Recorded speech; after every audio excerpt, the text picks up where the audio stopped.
சூரா அல் கியாமா. அளவற்ற அருளாளனும் நிகரற்ற அன்புடையவனுமாகிய அல்லாஹுவின் திருப்பெயரால் துவங்குகின்றேன். கியாம நாளின் மீது நான் சத்தியம் செய்கின்றேன்.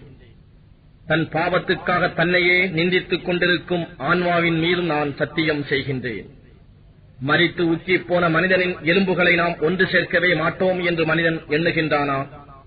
அன்று அவன் நுனி விரல்களையும் முன்னிருந்தவாறே செவ்வையாக்க நாம் ஆற்றலுடையோம். எனினும் மனிதன் தன் எதிரே வரும் கியாம நாளையும் பொய்ப்பிக்கவே நாடுகிறான். கியாம நாள் எப்பொழுது வரும் என்று ஏளனமாக கேட்கிறான். ஆகவே பார்வையும் மழுங்கி சந்திரன் ஒளியும் மங்கி சூரியனும் சந்திரனும் ஒன்று சேர்க்கப்பட்டுவிடும். அந்நாளில் தப்பித்துக் கொள்ள எங்கு விரண்டோடுவது என்று மனிதன் கேட்பான். இல்லை இல்லை, தப்ப இடமே இல்லை என்று கூறப்படும். அந்நாளில் இறைவனிடம்தான் தங்குமிடம் உண்டு. அந்நாளில் மனிதன் முற்படுத்தி அனுப்பியதையும் உலகில் பின் விட்டு வைத்ததையும் பற்றி அறிவிக்கப்படுவான். ஆயினும் மனிதன் அவனுடைய செயல்களே அவனுக்கு எதிராக சாட்சியம் கூறும் நிலையில் உணர்ந்தவனாகவே இருப்பான். அவன் தன் பிழைகளை மறைக்க புகழ்களை எடுத்து போட்ட போதிலும், நபியே, அவசரப்பட்டு அதனை குர்ஆனை ஓதுவதற்காக நாவை அசைக்காதீர். நிச்சயமாக அதனை குர்ஆனை ஒன்று சேர்ப்பதும் நீர் அதை ஓதும்படி செய்வதும் நம்மீதே உள்ளன. எனவே ஜிப்ரீலின் வாயிலாக அதனை நாம் ஓதிவிட்டோமாயின் அப்பால் அதன் ஓதுதலை பின்தொடர்ந்து ஓதிக்கொள்ளுங்கள். பின்னர் அதனை விளக்குவது நிச்சயமாக நம்மீதே உள்ளது. எனினும் மனிதர்களே, நிச்சயமாக நீங்கள் அவசரப்படுதலையே பிரியப்படுகிறீர்கள்.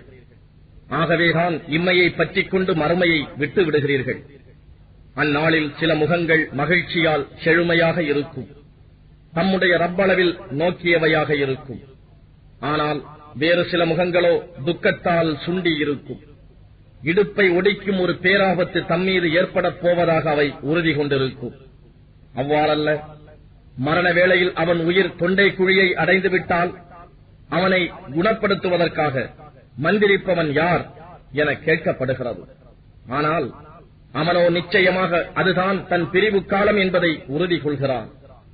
இன்னும் கெண்டை காலுடன் பின்னிக் கொள்ளும் ரப்பின்பால் அந்நாளில்தான் இழுத்துச் செல்லப்படுதல் இருக்கிறது. ஆனால் அம்மனிதனோ சன்மார்க்கத்தின் மீது உறுதி கொள்ளவும் இல்லை, அவன் தொழவும் இல்லை. ஆகவே அவன் பொய்ப்பித்து முகம் திருப்பியும் கொண்டான். பின்னர் அவன் தன் குடும்பத்தாரிடம் மமதையோடு சென்று விட்டான். கேடு உனக்கே மனிதனே, உனக்கு கேடுதான். பின்னரும் உனக்கே கேடு, அப்பாலும் கேடுதான். கேள்வி கணக்கில்லாது விட்டுவிடப்படுவான் என்று மனிதன் எண்ணிக்கொள்கிறானா? கர்ப்ப கோளரைக்குள் சொட்டு சொட்டாய் ஊற்றப்படும் இந்திரிய துளியாக அவன் இருக்கவில்லையா?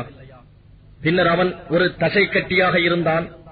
அப்பால் இறைவன் அவனை படைத்து செவ்வையாக்கினான். பின்னர் அதிலிருந்து ஆண் பெண் என்ற இரு ஜோடியை அவன் உண்டாக்கினான்.